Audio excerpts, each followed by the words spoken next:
everyone. Welcome to the Spot Real Talk. My name is Tiara. I'm Tiffany. I'm Ron. And today we have our special guest here to join us. We can go ahead and get you guys to introduce yourselves. Who wants to go first? I'll go first. I'm Sonya, out here in Albuquerque, New Mexico.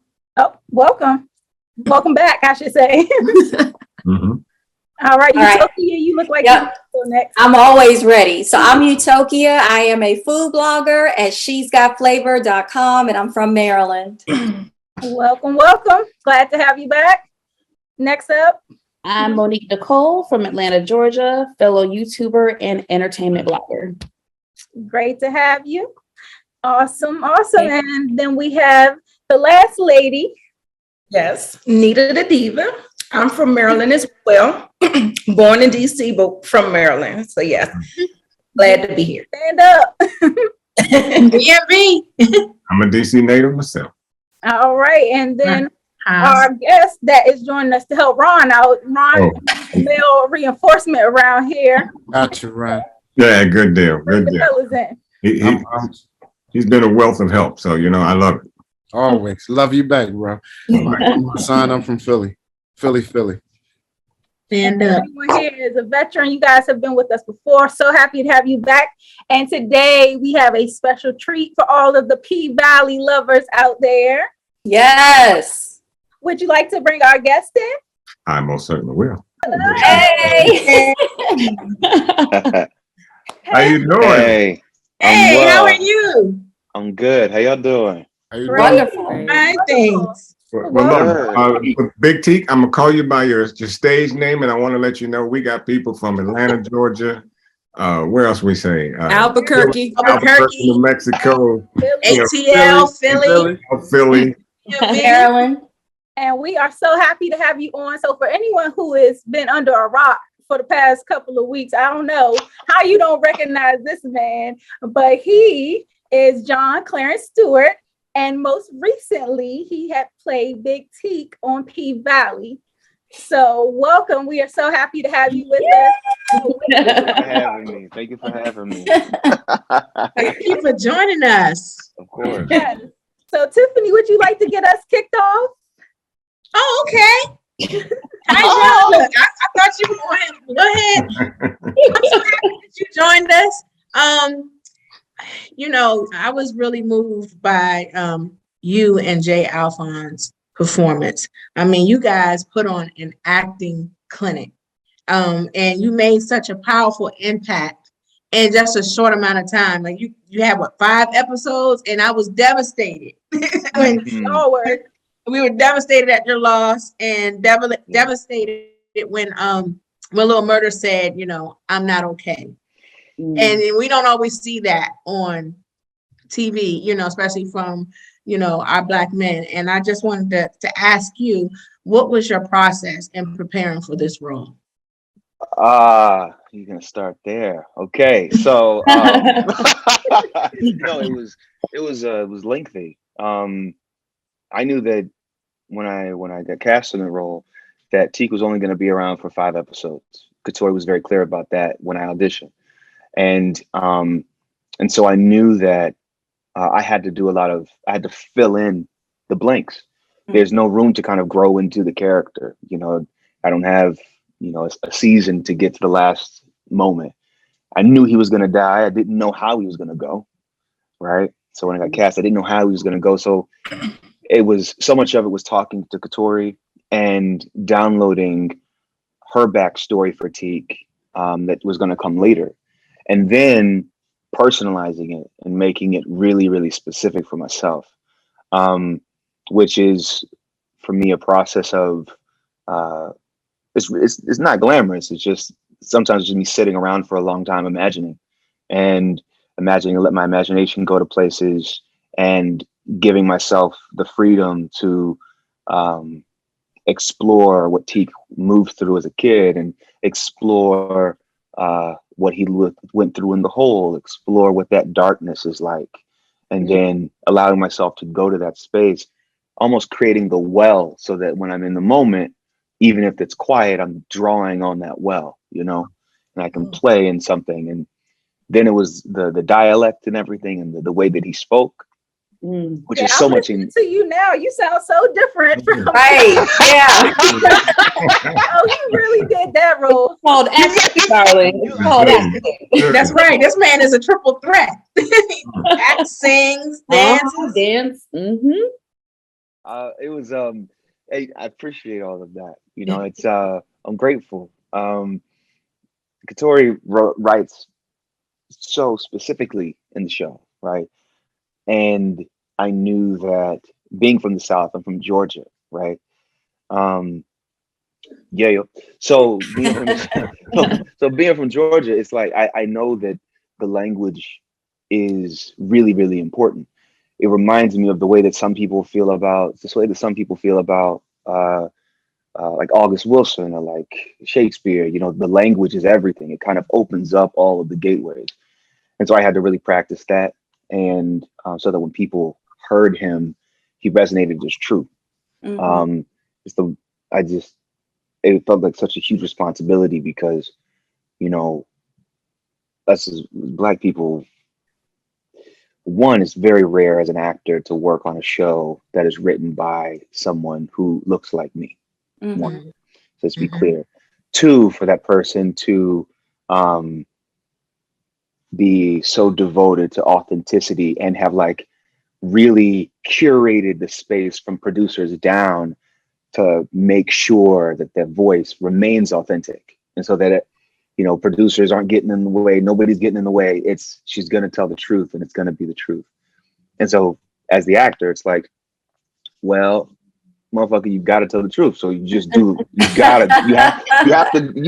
You have to go there. And so it was that stuff for me, the music of it and the language, and then parts of his physicality and stuff, because he Teak, he's big Teak, right? So he's not a small guy, and I took that very literally, and I started working out very intentionally in a certain kind of way. But I also decided to make sure that I had to make sure that he didn't become this the point of Teak was not to be this chiseled dude, you know, to be this like ideal of this ripped Black dude. That wasn't him. He was supposed to represent guys that I know. You know, he's supposed to represent guys that I grew up with. He's supposed to represent, you know, an everyday man.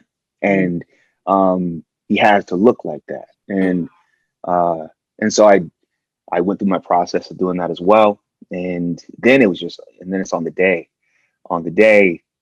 And fortunately, you know, a lot of my scenes, so many of my scenes were with Jay Alphonse, and he's just an incredible actor.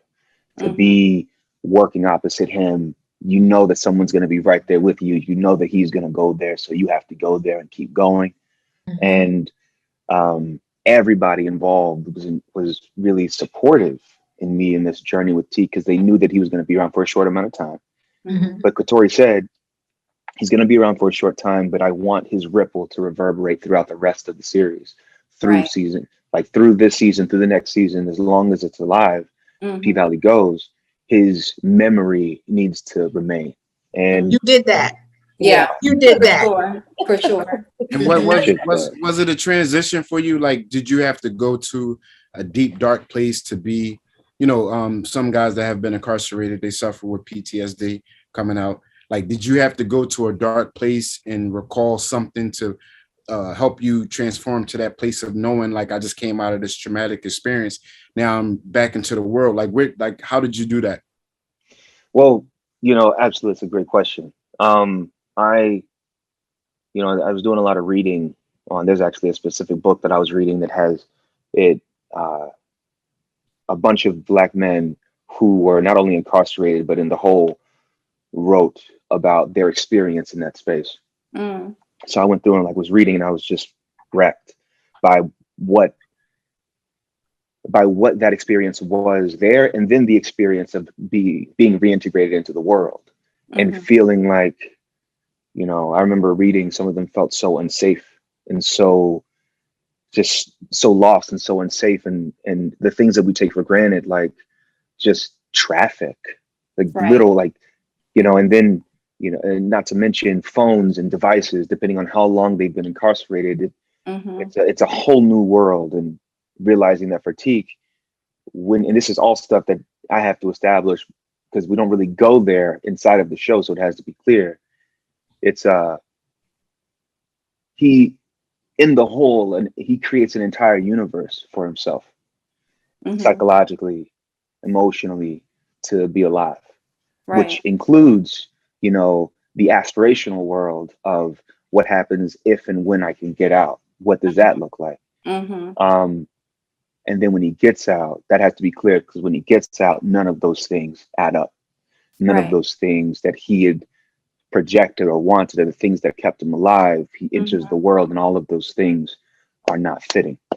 And so, personally, as the actor, though, to your question, brother, I know what it's like as a John, as an individual in the world, knows what dark head and emotional spaces are like.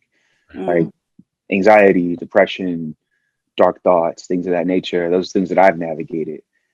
So I have to be very careful when diving into a character, right?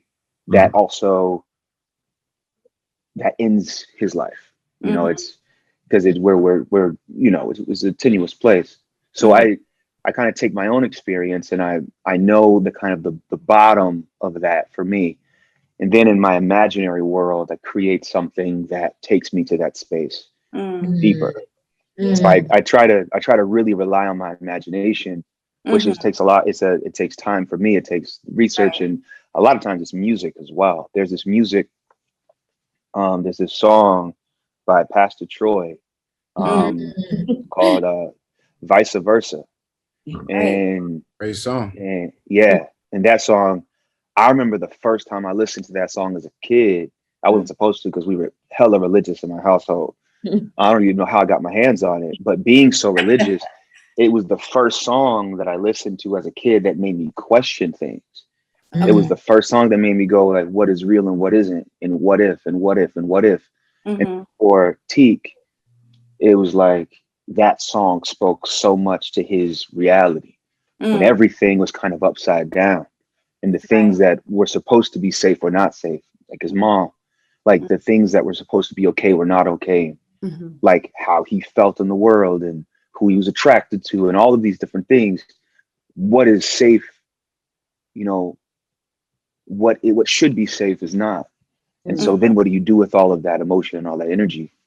And so I kind of, for lack of a better word, I fester in that space, and I let it get really, really thick inside of myself, so that when I show up on set, it lives there. And for me as the actor, I try to stay in a certain kind of headspace, especially when it comes to things that are more dramatic. Absolutely. Because it kind of, take after take, it kind of gets deeper and deeper and deeper. I don't want to release the I don't, it's like tea in a kettle. I don't want to release the steam. I want to keep it bubbling, and as long as I can. And then after it's over, I go through my process of releasing him and letting it go, like journaling, or, you know, crying it out, or whatever I need to do, talk to my therapist, whatever I need to do to release him, to be back in the world, and to not be walking around like, you know, Teak, you know what I'm saying? I can't be just walking around. I can't go to Sprouts, you know. I was going to ask you that, because it's such a heavy role, and I was wondering, you talked about your preparation, but I was going to ask too about how do you purge yourself of all of that heaviness.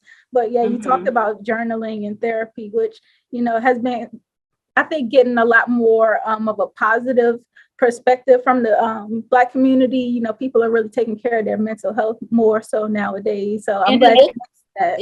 It looks like in Hollywood as well, they're starting to incorporate that on set. I believe Ava DuVernay was like one of the first ones to do that. I believe on the Netflix special, When They See Us, just how heavy that show was. Were y'all provided any type of mental health resources just due to the you know, the heavy nature of the show and the content that you guys were portraying?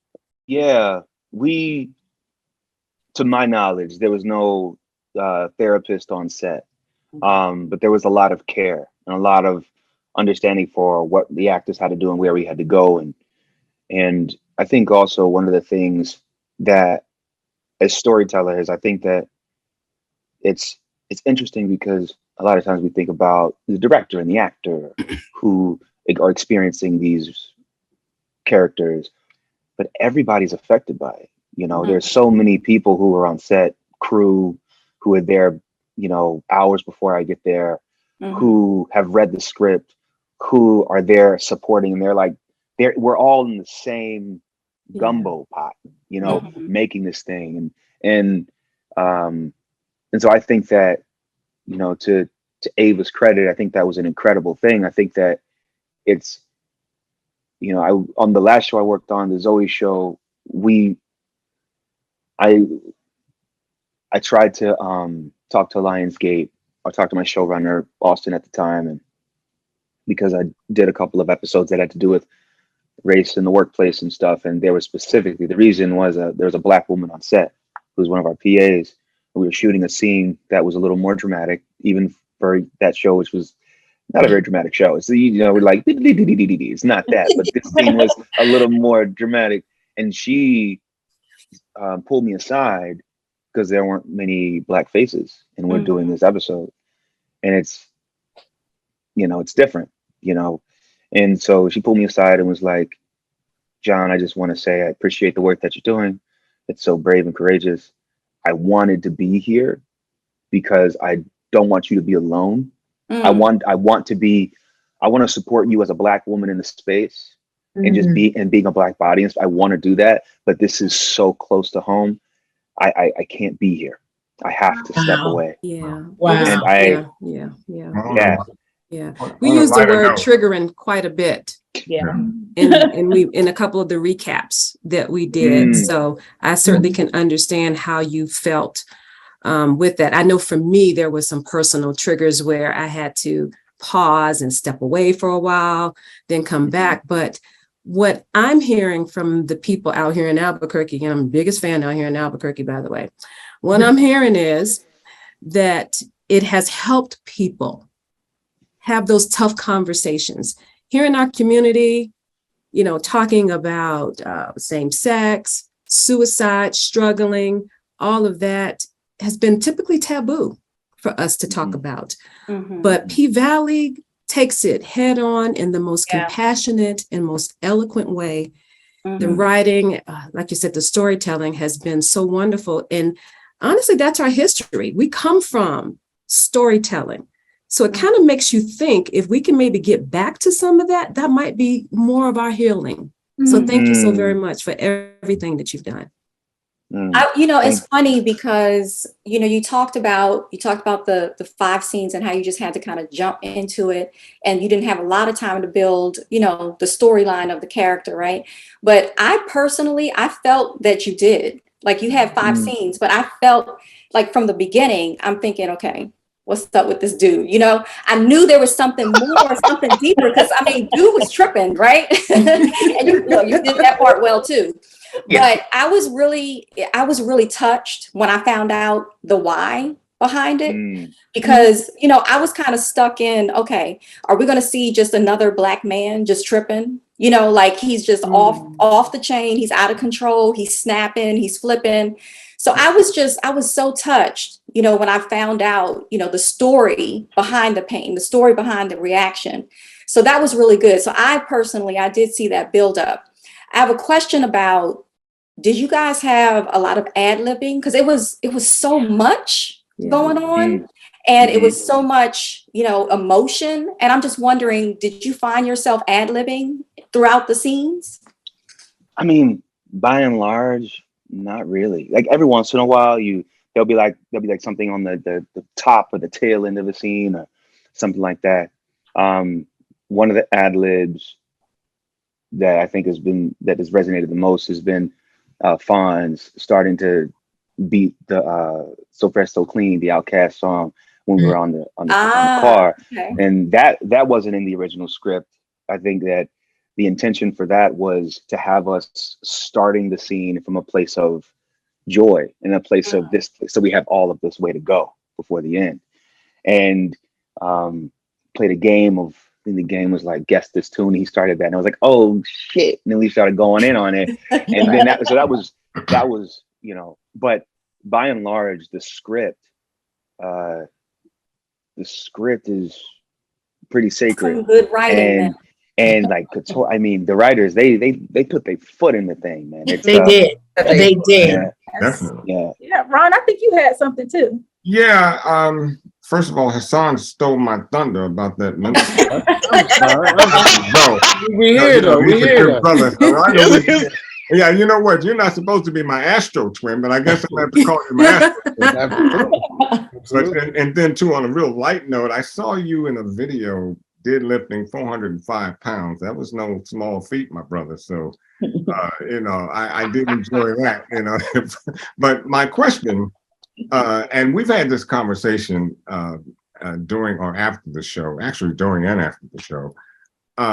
Little Murda saw in this episode, your demons had visited you, and we felt that there was some darkness, that you were in a very, very dark place, and the possibility of even taking your own life. And it seems as if Little Murda knew that from the very early stages when he brought you the car, and he wanted to hang around with you the whole day. And you go to this crack house and he gives you the gun. Now, I understand the gun aspect in going to a crack house, and one of the things that I think our fans like about our show so much is that we personalize it. And I too had that experience of, saving a friend going into a crack house. I didn't carry a gun with me because I didn't have one. But my question is, why do you, if I were Little Murda, I wouldn't have given you that gun, knowing or feeling what I felt from you that whole day, because it seemed like that whole day was just a buildup to what we've come to at the conclusion of that episode. And we questioned that about Little Murda, at least I did. And what are your thoughts on that? I mean, how do you feel? Okay, so this is I feel like I love the way you laid that out in this question. I think that, and also I don't want to skip past things. To both the gift, the offering, and the affirmation before. I'll call you Queen Albuquerque.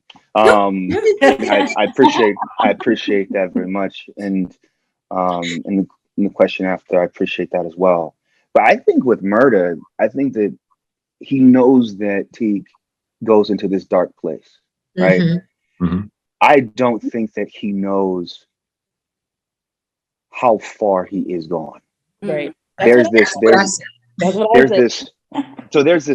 thing that I think that, and I was reading up on this a bit, like when people are have made kind of their peace with ending their lives, how sometimes they're joyous on that day, they're lighter on that day, the symptoms of the sadness or whatever seem to be gone or whatever.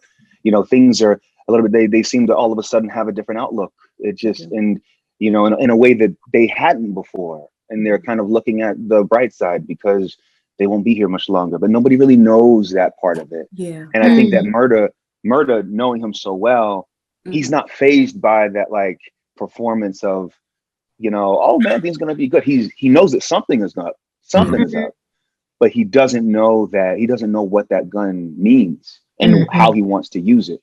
And so in that car, I think that when Teak actually does pull the gun on himself, Murda is like shocked, I believe. Like genuinely shocked, because there's a difference between, it's like in the fourth episode when there was the Black Death and Teak had an episode and went to that space with everybody, but right before he goes ham and he breaks the table and shit, he's sitting down, zoned out, looking at the TV, and Murda checks in with him and is like, and before he leaves, he says, "I hate when you get like this," with an understanding that like Teak can get like this, right? And then he goes. So for all Murda knows, he's Teak is in another place like that, but this time he's not going to let him stay in that space alone. I think the gun comes out and he realizes that it's different this time. And I think that also in that scene, I think the beautiful thing in that scene is that you don't know if he's going to do it or not until he does. Like there is always a world where he puts it down. There's always a world where he chooses to stay. And part of the dilemma with Teak, I believe, is that he made his decision at the top of, like, before the day he made his decision. Murda was not supposed to be there throughout the day. He wasn't supposed to be there to get the haircut. He wasn't supposed to be there at the hot wing. He wasn't supposed to be there. But because, and I love this in the storytelling as well, what makes this day unlike any other day? Like, Teak had this idea of the way the day was going to go, and Murda fucked it all up. Exactly. He made the day like magical and miraculous and better than it ever could have been. If Murda wasn't there, he wouldn't have been able to experience Murda's song and have that moment of Black joy and have that moment of, ooh, I can go out after that. It was that quiet before the storm. And you know, for me, if I were in that scene, or if it were a reality, no, brother, you and I would have gone in that crack house together. The gun would have been behind me, you know. Because, you know, I thought in my mind's eye, he knew you well enough. And just as you said, there was this calmness about you pretty much that whole day, because you were really trying to get rid of her, you know, and he just didn't have it. And so, you know, my thought was, okay, there's a reason for that, you know, because he realizes that if he lets you go, you possibly might end your life. And this is how I was thinking, but, you know. He didn't know he was going to do that, though, because we discussed this in our recap. And to that fact, you know, that's what made it so beautiful to me, though, because when when we see that scene where you actually take your own life, you know, that was very hurtful. Heartbreaking. It was. It was always that possibility that Murda could talk you out of it. Right. That's what I was hoping for. He was holding on for that inch of possibility. Like, you know, when he's listening to him and then he relaxes and then he gets it again, it intensifies and then he relax. Like, so it was always that hope that he wouldn't do it, because the blessings were about to come. You know what I mean? But he was as a viewer, I was on the edge of my seat. I did not know how it was to go. I was too. You guys, credit to y'all for your amazing acting. I didn't know what was gonna, you know, it was that was a very intense scene. And, you know, I think we also wondered if the conversation that Murda had with Teak concerning his feelings for Cliff, you know, if that had any bearing on the whole situation, because I think Teak realized, like, it's not going to happen for us. Some postcards did it. I think those postcards did it. Everybody was like, "Oh, postcards. Oh, postcards. I ain't doing this shit no more." No, I have my feelings about that scene, that hot wing scene, is that when Teak and Murda together, and they have that moment where when Teak says, "You moved on as you should have." Seems like the whole world done moved on. Seemed like that, right? And it when he says that, I think that he's telling the truth. I think that there's something that because Teak has, you know, decided to transition before the day begins. This scene serves as like it's almost like confirmation. Yeah, and this knowing that there's somebody that is going to be in the world to take care of them. Wow. Exactly. Like I believe that, like, the way that I believe that Murda, because even in that scene, what they wrote in that scene on the car, when he talks about everything that happened with his mom and siblings and all of that, I think that Little Murda was his love, and also that feeling of protecting his siblings that he couldn't do. Right. Yes. That kind of that feeling and that kind of mission, that purpose was like, that all got put on Murda. And he was like, I couldn't do this over here, but I'm going to do this. I will die for you here. Wow. And so it was like that thing that was there. And then in that scene, seeing how Murda talks about Cliff, I mean, yeah, it hurts, right? I don't think that, you know, I don't think that it comes without pain, but I think that it's a different kind of ache. It's like, it's not like fuck, I want that to be, it's not like me. It's more like watching a train drive, like watching a train leave a station and being like, I'm not on that train. I wasn't supposed to be on that train, and I've been trying to catch up with it, but I'm not supposed to be on that train. And where my fear about him being on that train is that he's going to be alone. Now I know he's not alone. Exactly. And like, yes, that's exactly how I felt when I saw that. That's exactly how I felt when I saw that. And thank you for just really kind of confirming how I felt about that moment. And when you said that you forgave him, when you said that you forgave him, it felt really real. And we talked about having mature conversations like that. Sometimes you have to have conversations like that, no matter how difficult they are, because you always want the best for the people that you love. That's right. So thank you for that. Yeah, it was a beautiful moment. I would like to ask a question about the rawness of the sexuality in this show. And I wanted to ask that question because I've had conversations with other people about the show who were taken aback, right, by the rawness of like the sexual scenes between two men. And my reaction was, but if that was a man and woman, you good, right? So how do you feel about how TV, you know, and the entertainment world is now embracing so much so that it's become more and more raw and more real and more revealing, right, with the same sex? It's interesting because, you know, to what you said just before that last part, I think that we've been watching heterosexual relationships forever. I've seen all kinds of sex scenes with exactly. I've seen some scenes where I've been like, that's NC-17. You know what I'm saying? Like we've seen it, and we've just been on the receiving end of it forever. And I think that, but I think there's also levels to it, because that scene for me and everybody working on it, because Katori and she talked about it before I booked it.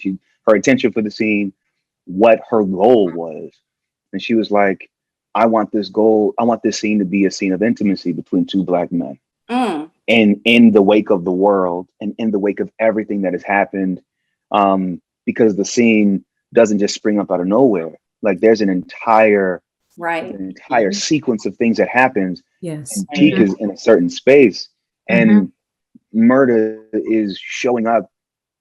Murda's showing up for Teak in a way that he hasn't shown up for him since way before he came out. Yep.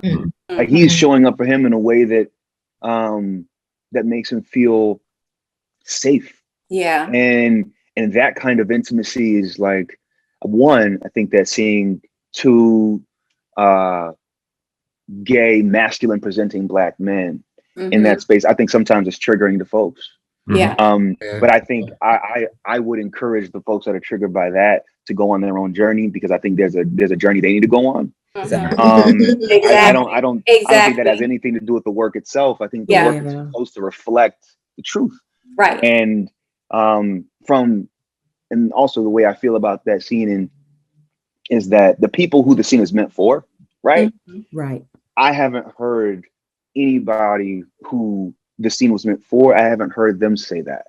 I've heard them say that they see themselves, and that they haven't, and that they feel seen, they feel considered, they feel represented. They feel represented. And like that, for me, that kind of drowns out anything else. And I just, you know, I'd encourage, as there are more scenes that come out, because there will be, you know, there will be. But like, also for me, like sex scenes are interesting because, you know, oddly enough, I don't enjoy like gratuitous sex scenes. That's like not I'm not like, you know what? That would have been me. I'm like, you know what I want? I want to. No. That's not. It's not. But the thing that connects me is that it's like, what is the story?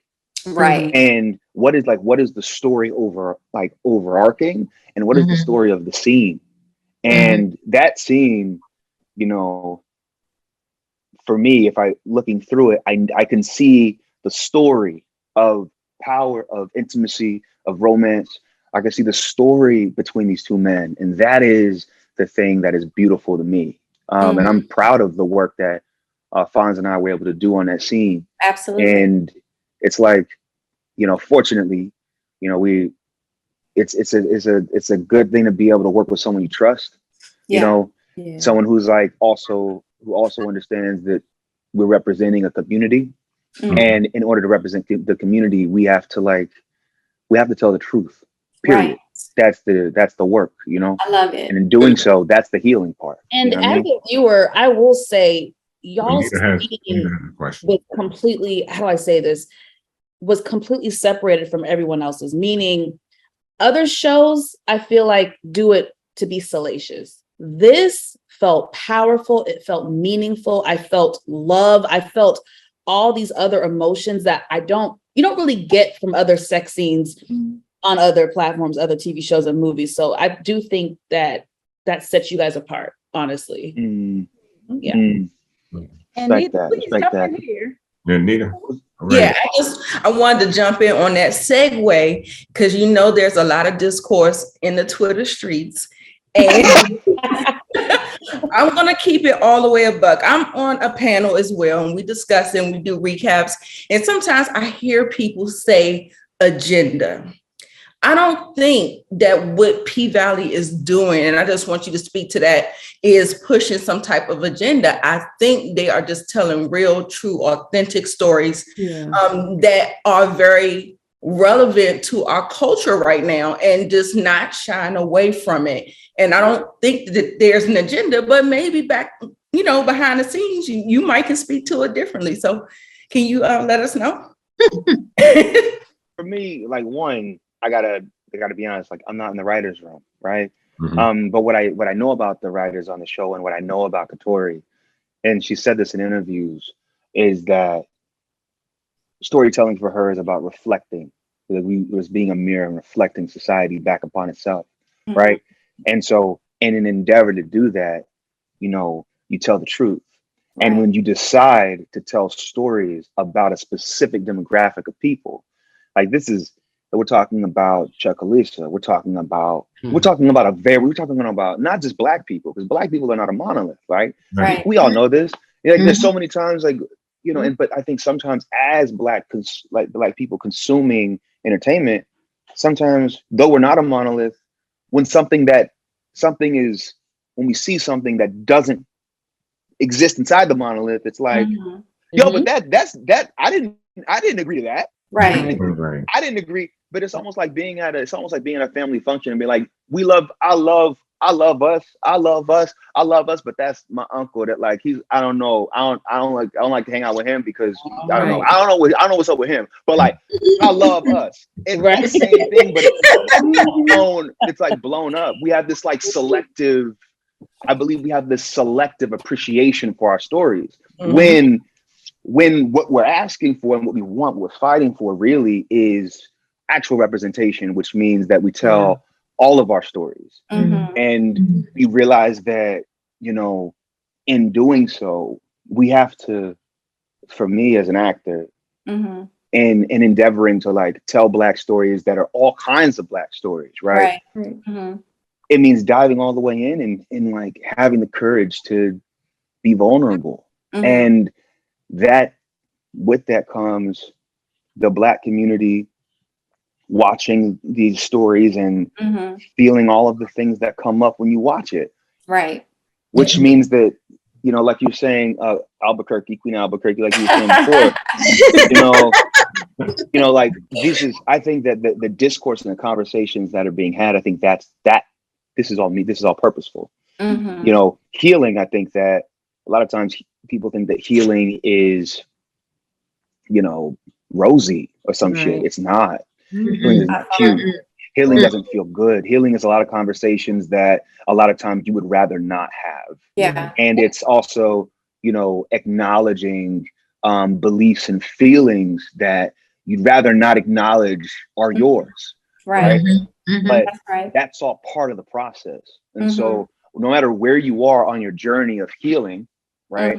I think that P-Valley evokes a response. And I think art should do that. It should. They're friends personally. My puppy's trying to come in. Come on. What kind of puppy? Hey, hold on. Her name's Cleopatra. Hold up. Hey. It's funny, and I was worried that my puppy was gonna come and cry. Oh, Cute. Yes. Oh my Adorable. Yeah, she's cute. Yeah, it's not about you right now. It's not about you right now. Hey, John, I'm glad you did that because my wife has been fighting me for years getting a dog. So when she sees this, I'm going to say, okay, you have no other, nothing else to hang out. I'm going to get my dog. One thing I want to say real quick, and I don't want to be interrupted, but you mentioned something about, or I believe it was Nita, you talked about some cultural aspect or what people were trying to determine if some agenda is being laid out.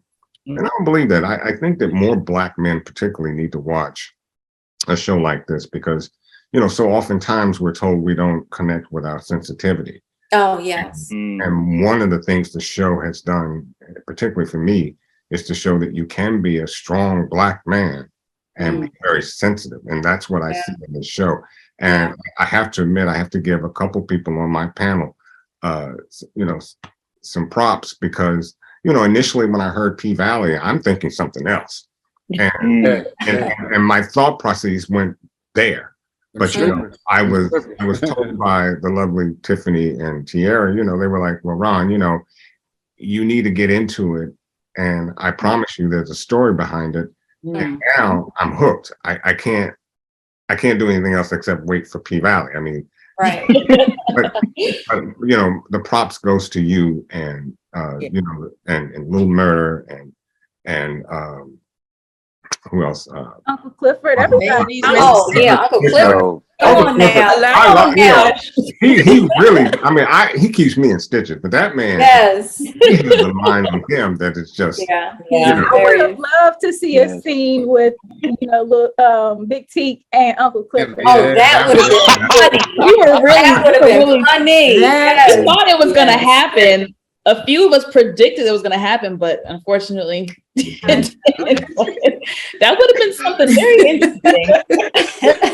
I wanted to ask real fast too. Did personally, in regards to your core friends, your personal friends, what was the response when seeing you in that role of being a person that just got out of jail? They know that you probably never experienced that personally, but acting that role, and then being the lover of Murda. What was your friend's response in regards to that?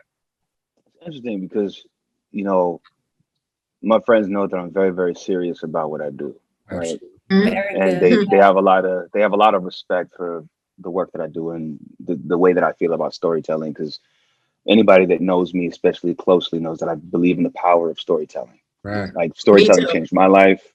And I believe it's, transformative in that way. So the response that I got personally was very affirming. So much affirmation. And it's interesting because I had to really check myself on this because my family, I've been doing this for a little while, right? I have family members be like, that have not reached out ever. So we're like, yo, man, I see you on that P-Valley doing your thing, man. I know you doing your thing. So I see you on that P-Valley, man. And I was just like, I was like, you just realized that I'm an actor, dog? you just like this other, but I was like, you know what? Each in their own time. It's the Black family, Joe. But it was. But to answer your question, specifically, I have received a lot of support. Awesome. And and I'm really grateful for that. I think that what we what we do as storytellers, you kind of, there's really no room for anything but love, like with the work that we do. And there's a cost sometimes to the work, Yeah. And I don't want in my close, in the spaces that can like touch my heart and stuff. I don't want in those spaces people who are there to jab or I don't mind constructive criticism, right? Yes. I don't mind constructive criticism, but like key on the word constructive. Right. And that's right. if it's not that, then I'm not hearing it. And so yeah. It's funny that you say that, because I went to the American Black Film Festival and I went to the leading man panel, and Michael Ealy said something like that. He said in the beginning when he was pursuing his craft that he said that he was kind of lying to people about what he was doing with his work. He said because he just did not want to hear any negativity while he was pursuing his craft. So he was like, he had to just box those people out. And so he said he told them, he said, I didn't want to tell him I was doing dishwashing or whatever and stuff so I can get to audition. He said, I would tell him I was doing XYZ, these other professional things, because he was going after it and he didn't want to hear anybody in his head filling it with negativity. So I definitely get what you're saying. Yeah. I appreciate that. I know that you also have a background in theater too, and I find that a lot of actors that have a theater background just bring something completely different. Oh yeah. It's like top tier. And so I was going to ask you, do you have a preference between theater and television? Oh, good question. I mean, I love both of them. I'll cop out. Ooh, no. Pick one. No, I like them both for different reasons, right? The experience of an actor on a stage is different than an experience of an actor on a set. On a set, you don't really have an audience there that's like engaged like that. Everybody's around you and they're getting the lights right and they're getting everything right. And it's about the performance, but you don't get the satisfaction of that kind of audience interaction.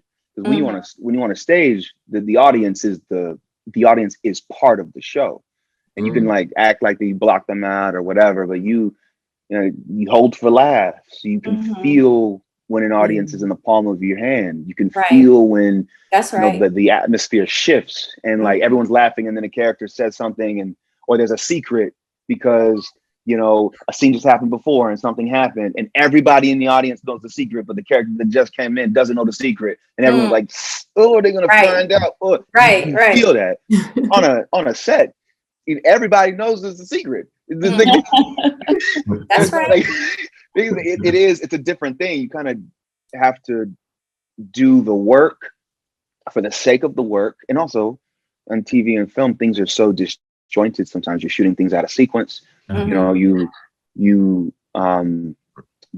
I find that with the medium of television and film, the ability to communicate a story to so many more people is very, very beautiful. Right. I think also there's things you can do with TV and film that you can't do with theater, unless you're in like sometimes it's even vocally in like a black box space or something really, really small where you can talk in a more conversational way, as opposed to speaking in a way to project all the way out. Right. And with TV, with the camera right here, there are things that can happen behind your eyes that resonate as true to the audience because, we know what it's like to think and feel those things. And it's subtle in a different kind of way. And I love the challenge of that, of these different mediums. And like, but I've spent in my career, I spent more time doing theater than TV and film so far in the equation. And I think that I'm interested to learn more about TV and film from different aspects. Because as an actor, I know what it's like to come into a project and help somebody's vision come to life, right? I'm wondering what the experience is of creating a thing and assembling a team to have something come to life. Yeah. I wonder what that experience is like now. Right. Yeah. Right. Definitely. I'm just blown away from your range as an actor because I saw a few clips from the show Zoe's Playlist, was it? Yeah. Mhm. I was blown away. You are one talented singing, dancing, act. I mean, I'm blown away. So I had to give you kudos for that. I really do Thank think you. that if you can do theater, you can do anything. Mhm. Yeah, I think yeah. so too. That's what I've heard. And I think that is 100% true. You know, Yeah. so, again, kudos to you. Definitely. Thank you. Definitely. I appreciate that. And allow me to continue to gush, John. I love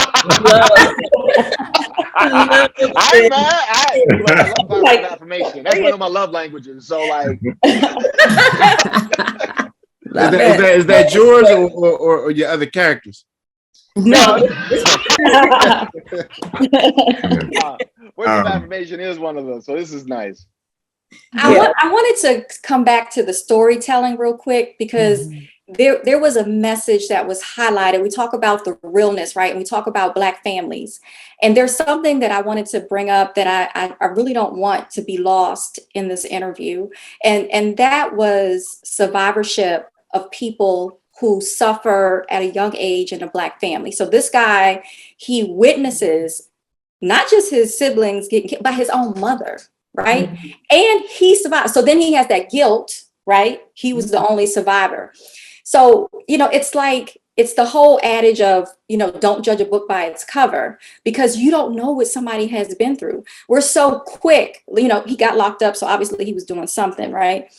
And we're so quick to judge, right? And you don't know what that person has survived and what they're still trying to survive in their own mind, and causes them to do certain things. So for me, I love the fact that the storytelling just kind of highlighted that, look, even though people, do things in life, there might be a story behind it, right? It's not a wrong or a right, but it's just a reason why. So I really love that about the storytelling. And I'm just happy that they were highlighting it specifically in the Black family, because we deal with so much, right? And some of us grow up and we grow strong and we survive, and others we crash and burn.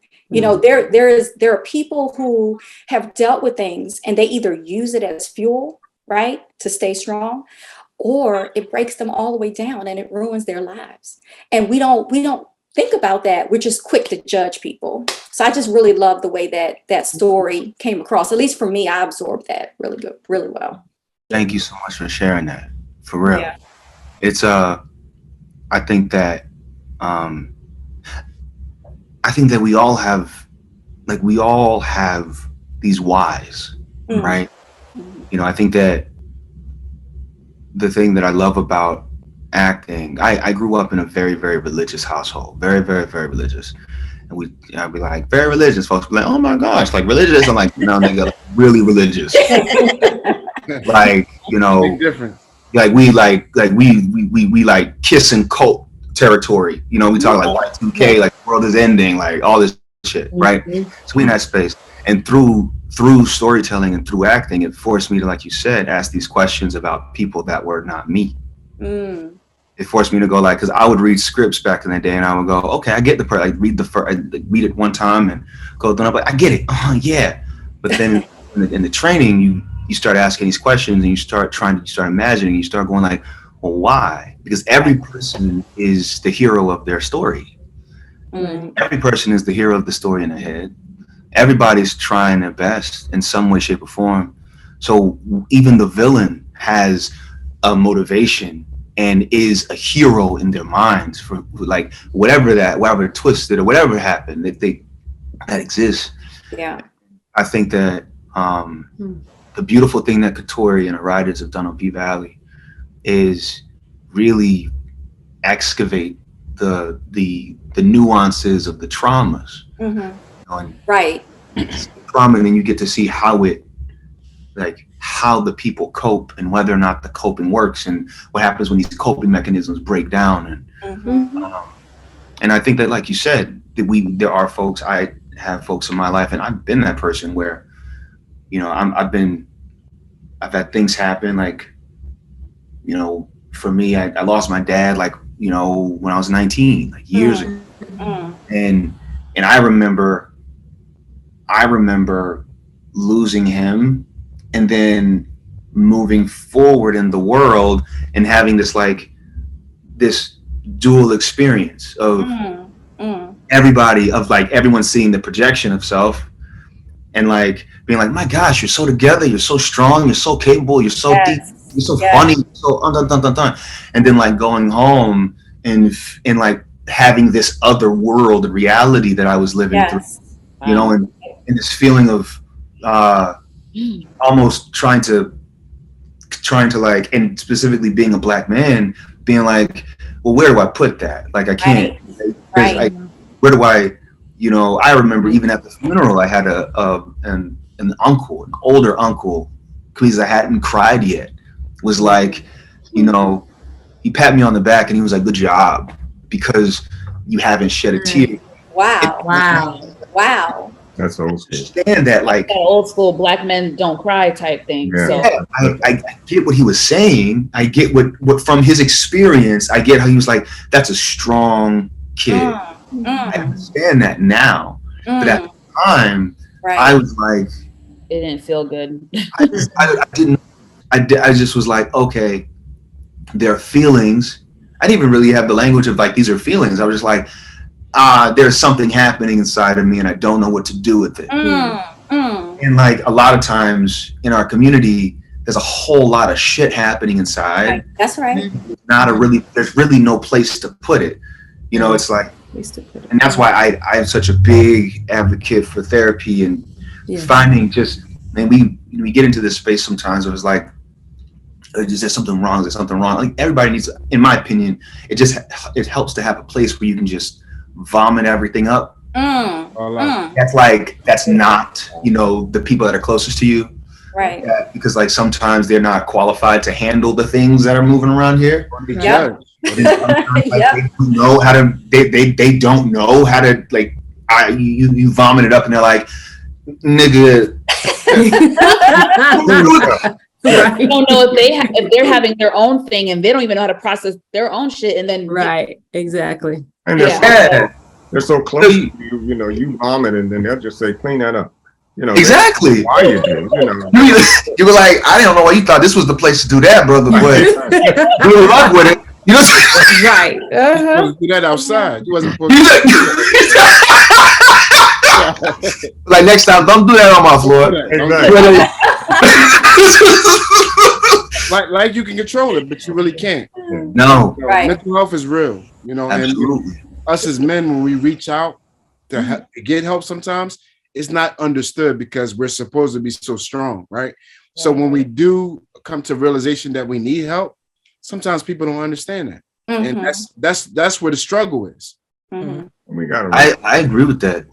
Yeah. I think in some ways as well, like we get to this space where, at least I speak for myself, I've been in spaces where I haven't asked for help for so long that like what ends up happening is that the way that I ask for help doesn't read as me asking for help because I haven't asked for help in so long. I don't even know how to ask for help. I just kind of act out.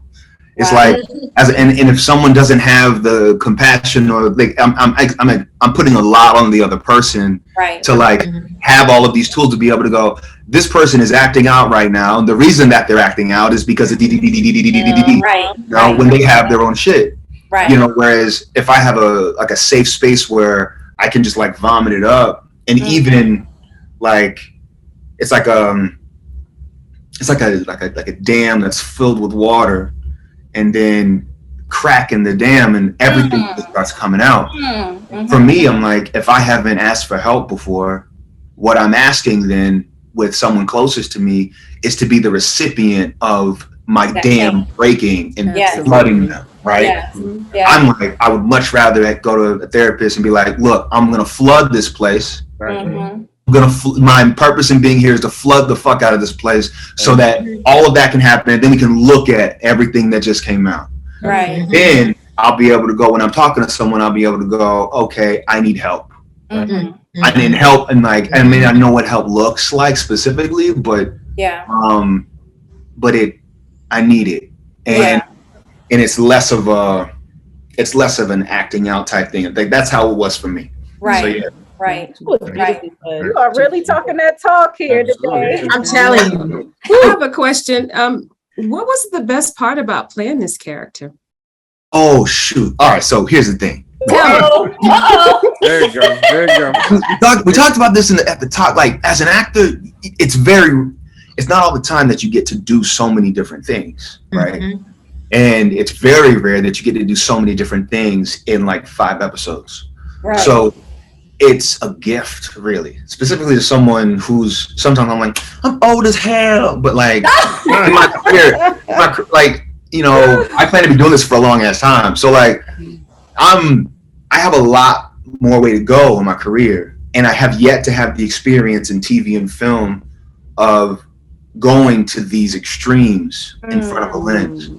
And like, and that means the extremes of like joy, the extremes of sadness, the extremes of darkness, all of that, and to do it in such a short amount of time. Right. It's rare. And I'm just grateful for that. And like, the thing about Teak as well that I found so wonderful is like, there's all this darkness and all this stuff, but I think there's so much light as well. Yeah. As a character, he had so much joy to offer the world. When he was in a certain space, he had so much joy to offer the world. He was and the way that he felt about the people he cared about his loyalty was top tier. And and so I really love that about the character. And also working with Fonz, working with the directors we got to work with, working with Katori, who I have the ultimate respect for. She's just, people toss the word around, but I think she's like certified like genius type shit. Like the way that she keeps everything and she's pretty miraculous in the way that she works. And it's oh shit, I'm gonna tell you this. There's this one moment on set, there was like because we were shooting it during COVID, there's a lot of different things going on, right? And during that time, a lot of different things going on, but there was some tension about this, that, or the third or whatever. And I saw her, like, this Black woman runs this fucking show, which is just incredible. And she goes and she gets on the back of this truck. The truck lifts up so she can talk to everybody. And she talks to everybody. She talks to the actors, the crew, everybody, producers. She gets everybody out. She talks to everybody. I got chills watching her because she just like communicated in this way that was stern and that got shit done, but also acknowledged the humanity of everybody in the space. Wow. And I was like, man, I aspire to be a leader like that. Yeah. Yeah. That's a hard balance. Yeah. Yo. I was like, she's a woman. And she's a woman. Yeah. She there's a, you know, I think that there are these hurdles that as people of color, like there's a overcoming a lot of different things, but I think that, you know, as a Black woman in this industry, in this world, in this industry, and it's like all of this shit, right? Yeah. As I'm talking to the choir, right? Right. But like as the audience, like watching this happen and like being able to see her navigate things, you know, with, you know, poise and strength and while having a child at the same time and I love it. Pregnant and moving, like I was just like, yo, there is nothing you are like, you're super. I don't know, like this is fucking incredible. And also be vulnerable and in a way that I feel as a man, I would be tempted not to be. I would be tempted not to be vulnerable. I think sometimes it's an interesting balance to strike as a leader of a bunch of people, right? To be able to lead with your heart and also your head. Right. A lot of, you know, it's yeah. But for me, she has my respect forever. Yeah. Well, look, you played in Luke Cage. You played Alex Wesley. And you played against, you played alongside Alfre Woodard. And I've always had that same look with her, but you held your own with her. I was actually upset when Luke Cage was canceled. You know, I thought it was, you know, canceled too soon. But you did a great job, man. I mean, you are a well-rounded brother. And after this, you know, after our little roundtable here, I'm just amazed, man. You know, you've come so far, but you got so far ahead of you, and I can't, you know, you're just going to have great things coming at you. I can't see anything, you know, else. And speaking of which, do you have anything that you can share about us, about anything you're doing in the future or your next project, so we can continue? To support you and everything. Yeah. So the next thing I have coming up, I'm gonna do, it's a first for me. So I'm out of my comfort zone. This is a great thing though. I'm gonna do a solo singing show in New York. Ooh, I'm coming. We're coming to the show. Yes. We're making a trip now. And don't act like you don't know who we are when we get home. Exactly. Nah, don't be brand new. I don't give a fuck. Don't be brand new. Just have receipts. Let me show you my phone. We got the Spot Real Talk T-shirts. So we'll Exactly right. You can walk over there and be like, look, you know what it is. Do you have the title of the show? Oh no, it's at 54 Below in New York. Okay. And it's not like a play. It's like it's a concert night. I'm gonna be singing a bunch of songs. So Can you give us a sample? What you gonna be doing? Absolutely not. You better come. Ain't doing that right now. You're trying to get Did you say when though? Did you say when? It's August 24th, 25th, and 26th. Okay. I'm putting it in the calendar. Put it in the phone now.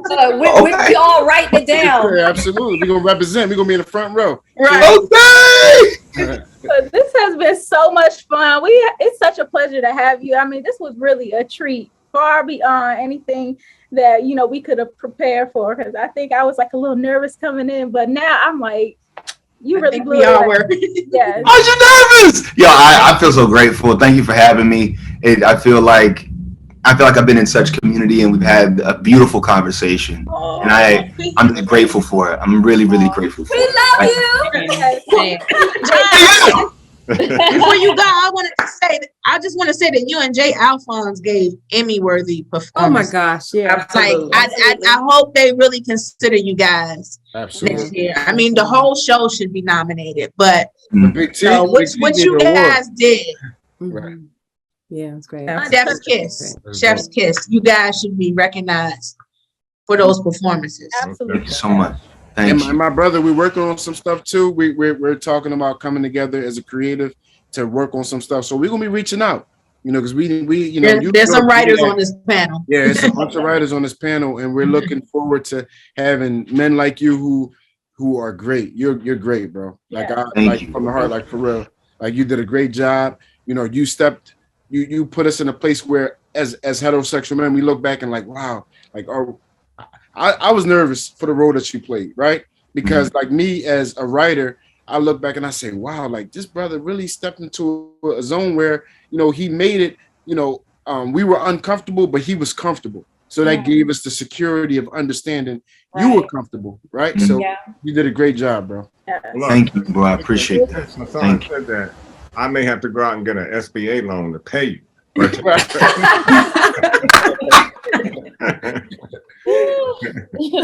you wildin'. Yo, make it Hey, I got 5 on it, Ron. I got $2. Well, I think what I love most about this conversation is your humility. You know, you meet actors sometimes, actresses, and you know they have this air about them, and even during interviews. But I just love your humility, and I love the fact that I did, like you just mentioned, I felt like I was just talking to a friend of mine, or you know whatever. But you know, I'm just so excited. I can't wait to see you in New York. All right. You have supporters forever now. Thank you. I feel so grateful. Oh man, you dope, bro, and you down to earth. I just followed, while we were talking, I sat here and followed you, and I sent you a message, bro. You know, inspirational. Like you know, we're going to continue to watch you and follow your career, support your career, and we're going to be around, bro. We're going to be around. That's what the fuck is up. Yeah. Hey, Hey. Definitely. Well, thank you again. This is, like we said, it's been a pleasure. You're welcome to come back anytime. Mhm. Okay. You don't even need a reason. Just come on. You're gonna be like, John, we're not doing this right now. Actually, did you check the schedule? Ain't nobody here. Like, why you going on the link? No, next time you gotta come back as Big Teak. Look, Oh, I'm no. Oh, wow, wow. It'll be a different conversation. It'll be more. Uh-huh. It'll be a different conversation. Cool. Well, everyone say your goodbyes, and I guess make sure you follow John Clarence Stewart. Oh, definitely. Follow him. Keep up He's with doing him. some thing. And again, Appreciate we you, John. send you our highest praises. Thank you. This has been an amazing discussion. Amazing. Yes. Yes, sir. Yep. And Thank claiming Thank right you. now longevity in your career. I'm waiting to see you just Oh, absolutely. Yeah, Absolutely. take off. take it. Oh, That's right. We're gonna be seeing you again in New York, my brother. We're gonna be That's seeing right. All right, then. Let's do it. Thank you. All right. Until next time, y'all. All right. Absolutely. Bye. Take care. Love. Bye. Bye. Baby, I see you hanging with your friends, chilling day and night for days on end. Now you can't come see me tonight. Say you ain't got the time. I'm the last one you prioritize. Peeping your IG pictures on my phone. I won't spend another night at home. Okay, I'ma just be on my way. You'll see I'm not the one you take for granted, babe. I know